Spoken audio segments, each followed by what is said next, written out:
Let's do that right now. Whoops.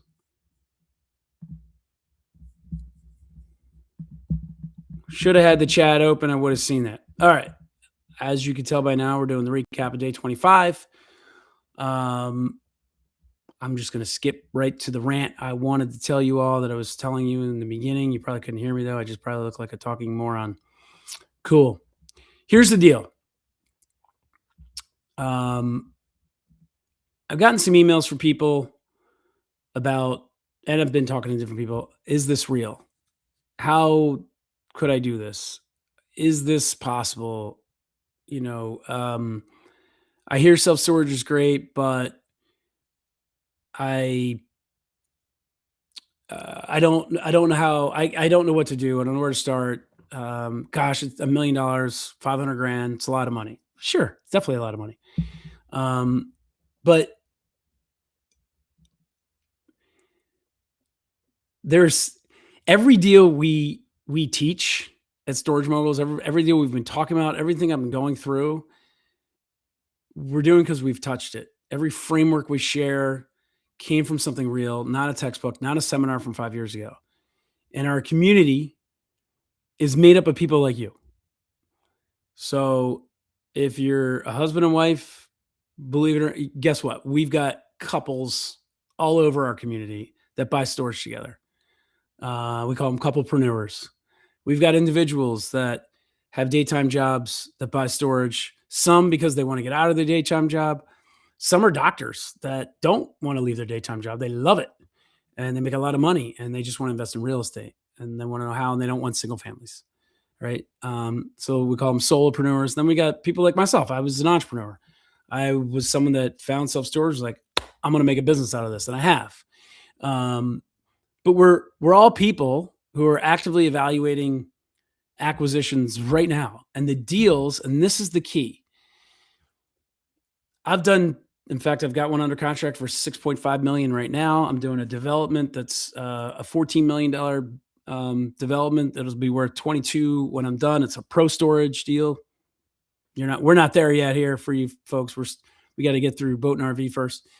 But most of the deals that I see people having success with that we teach, they're under 2 million. They're under 3, but a lot are under 2. And the deals, when I come across folks in the industry, whether it's at an industry event or they're people that coach and teach alongside me, or the people that we've taught to buy deals or in the mastermind I'm a part of. When you ask them, tell me about your first deal or the best deal you ever did, or whatever, I swear they're always under 800 grand. And most of the time they're around 400, sometimes less, sometimes a little more. That's why that dollar range, when I say 400 to 2 million, I'm being so specific there. That's not willy nilly. That is the range where we are finding we and our students that we teach and coach are able to find and have the most success. There's an old saying, if you want to beat Tiger Woods at something, you can, just don't play him in golf. Tiger's been in the news lately. Maybe I shouldn't use that reference anymore, but you get the point. Our Tiger Woods are the institutions. They got different names. A lot of the names you've never heard of, some you know. I don't want to try to beat them at their game. You know what they can't beat us at? Our game. That's that under 2 million. They can't compete with us. They can't do what we do there. They can't do what we can teach you to do there. So that's why I say I'm giving you that range, because I'm trying to communicate to you that these deals are attainable, they're financeable, they're digestible, they're real, the kinds of deals that actually get done. And as long as I've been in this game, I'm telling you, those are the deals I hear about when I ask people about what was the first deal or your best deal. Oh, I bought it for 400 grand. What's it worth now? 800. That's not 10 years later. That's 3 years later. Case in point, we're launching Storage Moguls podcast in 2 weeks as well. Right about the time, actually, the Storage Moguls community and platform goes live. And the very first episode, we just recorded the other day, is with Kristen Blunk, talking about her first 2 deals that she and her husband Rod bought. both under or right around 400K. I think one was 3 and change, one was maybe 4 and just over 4, like 415 or something like that. Both are worth more than twice that right now. And I could give you example after example of first-time buyers in that very similar story. That's why I've been harping on the $400 to $2 million range. I'm going to continue to because it's real. The deals are real. People are real. And you'll be hearing more and more about them each week on the Storage Moguls podcast, along with great information from industry pros that help you get your deals done, and also from insights from brokers about how to find them or how to finance them from one of the top SBA lenders in the country. All on the Storage Moguls podcast. And who knows, maybe I'll be interviewing one of you very soon about your first deal. And here's the other thing I got from somebody. It was kind of a snarky comment about Storage Moguls and one of those like, who do you think you are? Not that we haven't done anything. We think what we've accomplished is fairly decent, but that's not the point. The point is the word mogul, it means something very specific here, and I chose it for a reason. It by definition, it means a sophisticated operator of inanimate assets, inanimate, whatever, kind of abstract, right? Substitute that for storage, right? Starting with self-storage, but not limiting ourselves to it, of course. Our members who become moguls will be able to identify opportunities in all verticals and niches of storage simply by understanding what the market needs or doesn't need.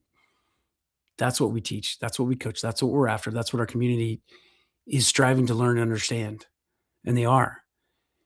It doesn't mean media icons on the covers of magazines, not that kind of mogul. That's not what we're after or what we're creating. We're creating a community of people, real people. They might warrant magazine covers, but they won't care about them because they're too busy building wealth and storage to care. Our moguls will be people who learn to master the full art from finding the deal to running it, and knows that acquiring and optimizing is a very different thing from buying or just buying. And that difference is usually measured in tens of thousands to hundreds of thousands of dollars per deal, not in magazine covers or the equivalent of industry participation trophies. So if you want a community that's actually in the field with you, storagemoguls.ai is the right home for you. It's launching soon, so make sure you register soon. All right. I am going to get into the recap here since the first 18 minutes, I had no audio. I will be quick about it, though, I promise. Day 12 through 18 was all about sourcing and site evaluation. Remember, the best RV deals are never listed. County assessor records, dealer conversations, marina operators, RV park operators are the real sourcing channels. Online marketplaces, deals are already shopped. Find them there. Day 13, your takeaway, 30 minutes with the boat and RV dealer tells you which facilities have waiting lists, which operators are aging out, and where the overflow customers are going. That's free intelligence that most investors never collect. Days 14 and 15, the 2 physical filters before you run any financial analysis. Remember, your tape measure when you go. He's going to measure those drive aisles, 50 to 60 feet for Class A, folks. And street to the gate code, gate pad, pin pad, whatever, you need 70 feet. 70 feet from the street to the pin pad, code pad. Why can't I say the right name? You need that for staging. Otherwise, you're not going to have fifth wheels or trucks in there. So you're not sure? Well, measure it, but also drive the approach as a tenant would to see and evaluate, does this seem right to you if you're driving a fifth wheel? Day 16, cold calling works in this vertical because these owners have rarely been approached professionally. Relationship call first, no price discussion until much later. Remember, follow-up cadence of 90 days. Day 17, we talked about seasonal occupancy isn't a problem. It's the asset. 70% in July means vehicles are in use. It's perfectly normal. Build the monthly model, not the annual average. Get the 24 months of data. Remember, I like 36 months, but you need at least 24. Day 18, remember the 100 spaces, 10 vacancies is 10% of your occupancy and 25% NOI drop. So the space count math drives the operating standard. Every tenant is important here. Day 19 through 24, we covered valuation, due diligence, and the offer. On day 19, remember those cap rates in boat and RV is a range, 5.5% to 10.5%, depending on what you're buying. If you got thin comps, it means your NOI narrative is going to do the work for you. So don't forget the 4 layers. You got your in place, your stabilized, your enhanced, your downside NOI scenarios. Day 20, check your zoning before you underwrite. It's a phone call, 30 minutes. Do you have permitted use, conditional use? Is a variance required, or was it required? Or is it prohibited? Get the code section in writing. Don't forget about that conditional use, and don't forget, you get to live with it. If there is one, it's now yours. You inherit it. If you're looking at something near waterways, it's phenomenal. It's where the demand is, but it's also where the environmental complexity concentrates. So remember our word salad of acronyms: FEMA, NWI, EPA, ECHO, County GIS. Good news is they're all free, so make sure you do them first. The screen out for your phase 1, and then you're going to need to do a phase 1 on every single near waterway deal, no matter what. And then day 22, we had the 21 item due diligence checklist. We had 7 site inspection items, 7 financial records, 7 legal and regulatory. Know your walk criteria before you spend money on due diligence. Day 23, we talked about the proper pro forma. Uses a monthly model, not annual averages, plus your 4 NOI layers, don't forget. And a sensitivity table with 3 scenarios. And don't forget to annotate the seasonal pattern so your lender understands the asset. Day 24, the LOI, we added 7 boat and RV specific contingencies on top of the standard structure. Drive aisle measurements, remember, 24-month data requirement. This is all going in your LOI. Drive aisle measurements, 24-month data requirement, environmental contingency, zoning and writing, waiting list transfer, if there is one, amenity condition representation, and vehicle lien law confirmation. You want it all in the LOI, definitely in the contract. And don't forget about the seller financing terms we covered and transition period clause. But folks, if you're just joining us for the first time, go back and watch those videos. It's really important. All right. For you numbers folks out there, remember these were the big 6. 6 numbers from section 2. If you've been with this series, these should be solid for you. 30 minutes with the right dealer is worth 3 months of desktop market research. That's the sourcing shortcut nobody uses. 24 months, monthly data. I almost changed it to 36. 24 months minimum. It's the minimum for building a credible seasonal pro forma. Annual summaries hide the cycle. 21 items on the complete due diligence checklist. 7 site, 7 financial, 7 legal. Can't forget that. Plus your 4 layers in every pro forma. In place, stabilized, enhanced, downside. 1 document tells a complete story. And then 7 boat and RV specific additions to the standard LOI. The clauses that don't exist in self-storage template and that protect you from the specific ways this asset is different. It is a little different. We're not launching rockets here. It's not hard, just different. And most importantly, 45 to 60 days for due diligence period on boat and RV deal. Remember, self-storage, 30 to 45.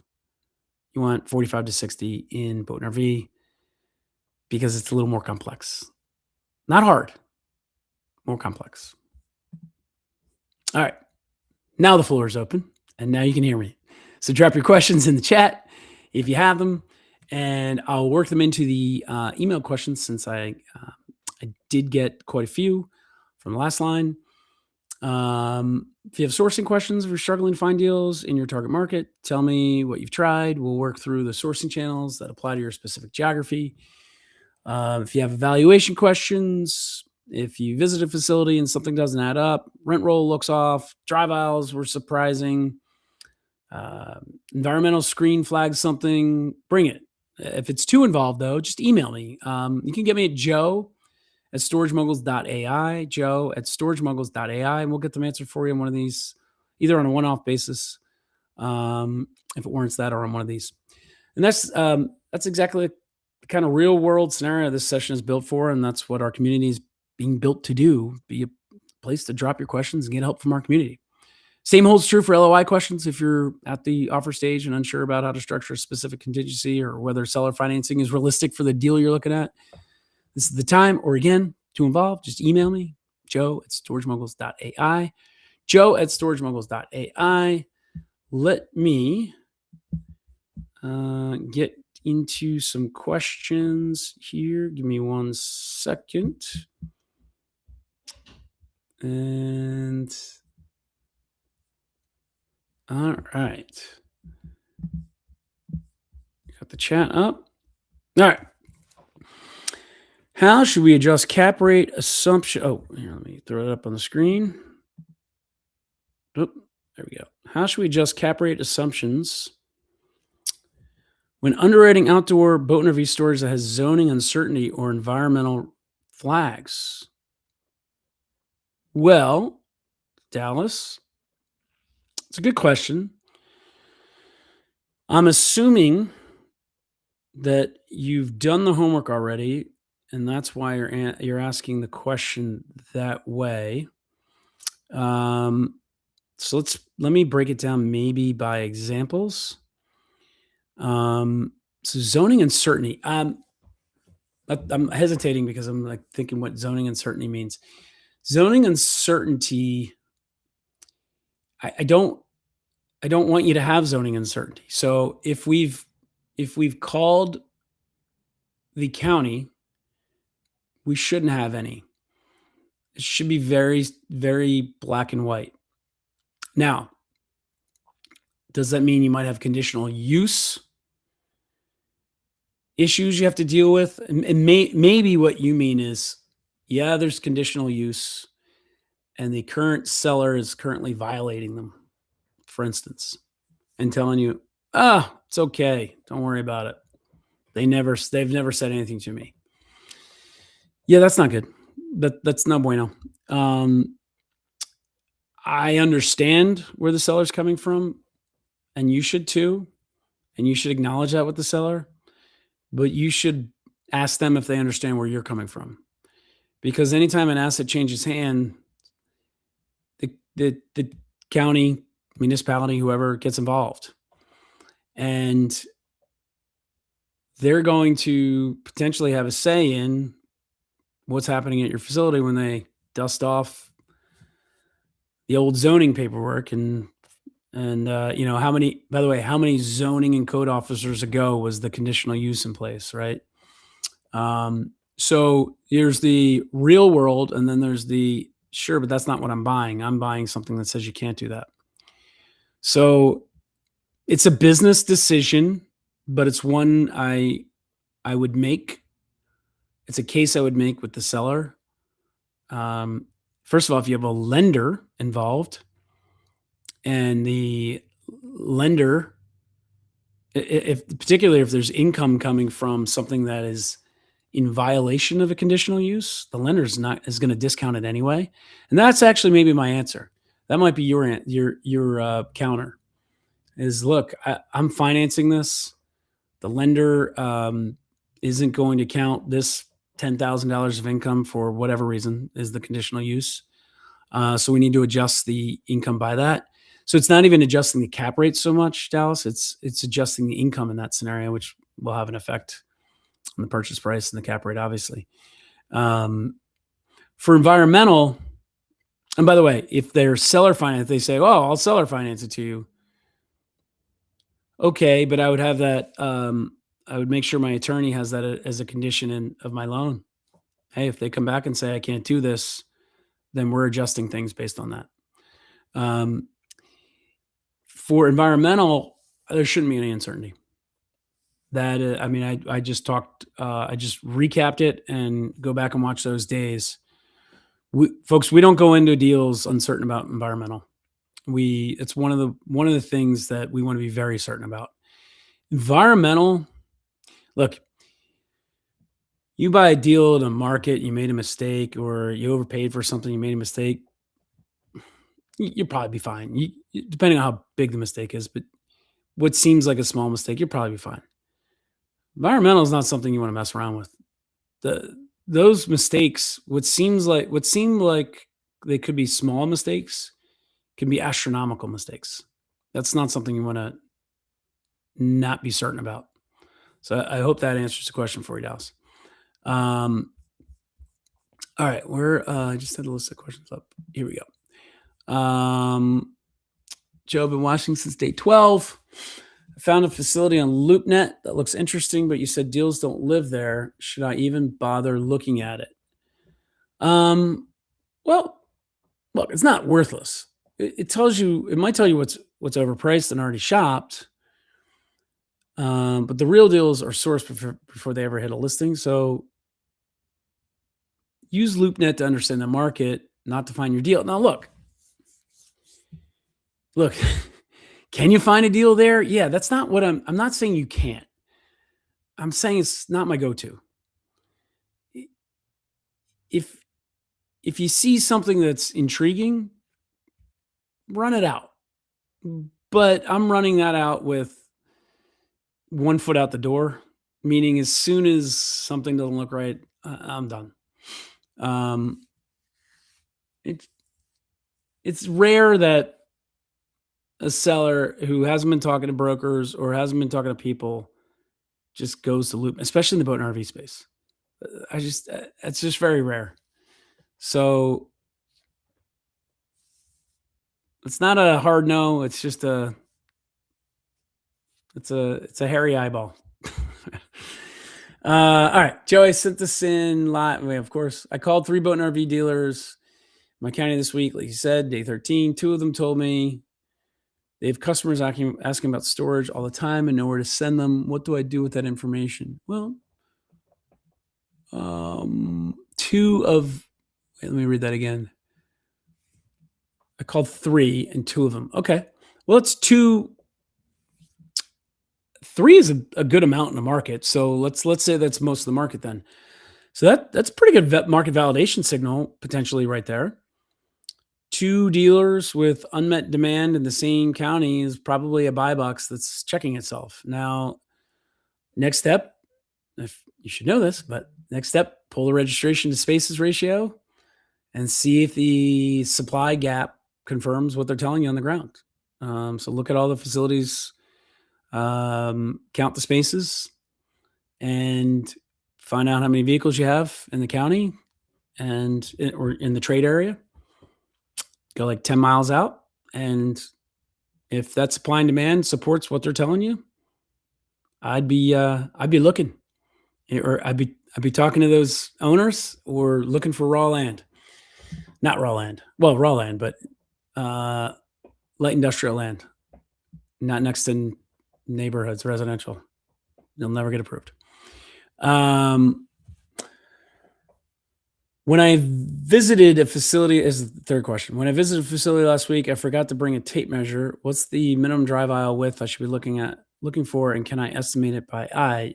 I was a caddy, so I can walk things off.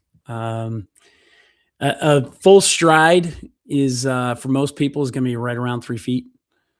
Not stepping as far as you can step, but a healthy step forward is about 3 feet. So you could pace it off, count how many yards it is, multiply by 3. So you can. And by the way, folks, if you're doing desktop work first, there's a tool on Google Maps. You just right click. There's a drop down menu that comes up. The bottom one says measure distance. Select that. Click on one side of a building or space. Click on across the aisle. Tell you right there. Easy peasy, lemon squeezy. But the first part of the question, minimum drive out. Well, it depends on what class of facility you're looking for. So Class A, 50 feet minimum. You can estimate it by eye if you know standard parking space is about 9 feet too. But just walk it off. I would just walk it off. There's no better. If you're going to tape measure, walk it off. If you are looking on desktop first, measure first before you go, and then confirm with a tape measure or walk it off. Joe, I found a facility with 24 months of rent roll data. Nice. But summer occupancy looks really soft, around 65%. The seller says it always comes back in the fall. Should I trust that? Yeah, I mean, 65% is not crazy to me. Um, but the seller says it's always comes back in the fall is not your data. So ask for the October and November numbers from the last 2 years, September, October, November, last 2 years as well. If the fall occupancy is consistently 88, 90 plus, then sounds like the seasonal pattern is stable to me. Soft summer is explainable too. If fall is soft too, the store doesn't add up. So hope that answers your question. Let's see. Any more questions? I'm trying to look at the chat too here. All right. Only one or two more in the. I had an email here. All right, Joe. What's the one thing you look at first when you walk a boat and RV facility for the first time? I don't remember what day it was, but easy answer is drive aisles. Everything else you can fix pretty much. Surface condition, amenities, signage, even the gate system. But if the drive aisles won't accommodate a 40-foot Class A vehicle, then you've got a structural ceiling on your tenant mix and your rent ceiling. It's no brainer. Drive aisles. I hope you understand that. And if you don't, I went in depth in it, and I forget which day it was. If you can accommodate a fifth wheel, you can accommodate anything. If you can't accommodate a fifth wheel, you can't. Or if you can't accommodate a 40-foot Class A vehicle, forget the fifth wheel. If you can't accommodate the 40-footer, you can't be Class A. You could be a really, really nice Class B, but you can't be Class A. And you have a ceiling on your rents. I mean, look, you might find the exception to this is going to be you've cornered the market next to a marina, and the marina is on a lake, and a lake you only have boats so big, right? Or that particular lake only can accommodate a certain size boat. Okay, maybe you're going to be pushing Class A rents in that very specific scenario, but in general, you're limiting your drive aisles limit your revenue. Does that make sense? I hope it does. Go back and watch that video if it doesn't. The question from watching here. How sensitive are lenders to seasonal income fluctuations? It depends on the lender. If they've financed boat and RV before, then they're going to be very comfortable. They should expect it. If they haven't, I don't know. It depends on them. I've seen where they are. That's why I went into such depth about don't just show it. Show it and annotate it. Tell them why. Make sure that pro forma is structured in such a way that they can't miss the explanation. Don't bury it somewhere and hope they find it. If it's 65%, like that question was above, in the summer, and you're worried the lender is going to be concerned about it, make sure it's jumping off the page at them that this is normal. The boats are in the water and the RVs are at the campgrounds. They should go, that makes sense. And then point them towards the annual numbers and the debt service and why it all makes sense. But remember, I also talked about, hey, make sure if your debt service isn't being covered in those summer months based on that you have extra reserves to cover it because it will be covered again in the fall. All right. We've got one more. I've never written an LOI before. How do I submit one without looking like I don't know what I'm doing? Well, you're going to use an attorney or a commercial real estate agent for the first one, the LOI, and they'll have samples. The LOI mechanics matter less than the terms inside it.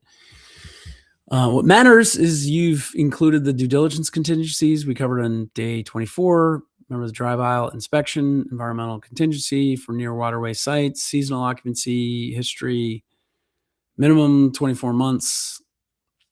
on the seasonal occupancy history, ask for 36. And the waiting list transfer clause, I forget anything. They all need to go in there. And of course, storagemoguls.ai has it. Couldn't help it. Couldn't help myself. All right. Let us close this thing out here. I want to tell you what's coming next. But before I do, all right. Yeah. So the recap of the recap, I guess. 13 episodes. That's what we built here in section 2.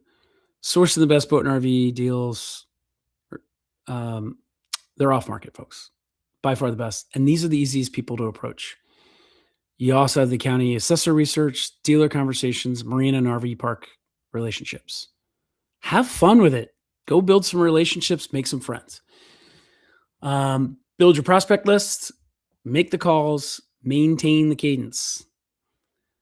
For evaluation, physical filters first. Drive aisles, and site access before you open the rent roll. Drive aisles, site access. Can they get in? If you have the drive aisle width for a fifth wheel, that's wonderful. Can they get into your facility without getting rear-ended? That's important. Seasonal model for from 24 months of monthly data. Gotta have it. Gotta be seasonal. Gotta be monthly. 21 item due diligence checklists. Written comp argument when transaction comps don't exist. Remember, this is all. Go back and watch these videos. Watch them twice. This is all about immersive. That's why storagemoguls.ai is so important. It's going to be a game changer, really, in all education and real estate. It's because you're gonna be able to immerse yourself in the multiple modes of consuming this information, not just videos. You'll see when you get in there.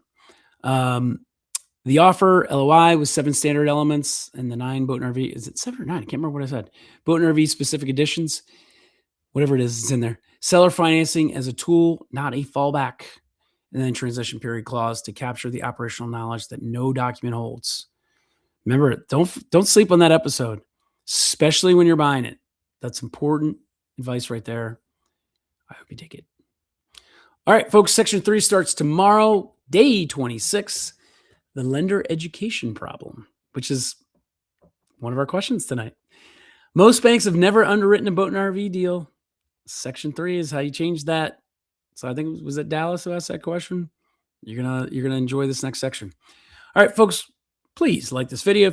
If something from section 2, a sourcing channel, a due diligence item, an LOI clause gave you something concrete, you can use in your next deal. Subscribe so you don't miss section 3. You got to ring the bell to subscribe. Financing section is where most investors get stuck in this vertical. So hopefully I'm going to unstick that for you over the next, I think probably 2 weeks. And I made a point last night, I think last night or one of these nights, share this with your whole network. You have to share this with everybody. Remember, I'm doing the work for you. All you have to do is share it. Why share it? You might want investors someday. Be nice if they knew you've been up to this for a long time. You sharing for 3, 4, 6 months is them thinking you've been doing this for years. I'll give you another reason. Lenders. Don't think lenders don't look up your social when you make a loan application. If they see you've been sharing boat and RV videos and liking them and subscribe to this and doing that, then you're going to put that in. I'm a member of Storage Moguls when you're in your profile, when you go to in your loan application, when you build up the borrower part, we covered it, or we will cover it. Sorry. They're going to be looking to see what you've been doing. Share away. This is for you. Yeah, sure. It helps me grow, but I did the hard part. All you got to do is share. All right. 25 episodes down, 2 full sections are complete. You now know the landscape. You know how to find and evaluate. Tomorrow, we're going to start talking about how to close them. I hope you enjoyed tonight, despite my not being audible for the first 18 minutes. That's all right. For those of you watching the recap, we're gonna cut that out anyway. Shouldn't even have said that. You know, I don't mind. I don't care. I'm an open book. Hope you enjoyed it. Thank you for participating. Thank you for the questions in advance and tonight. And we will see you tomorrow, and I'll see you live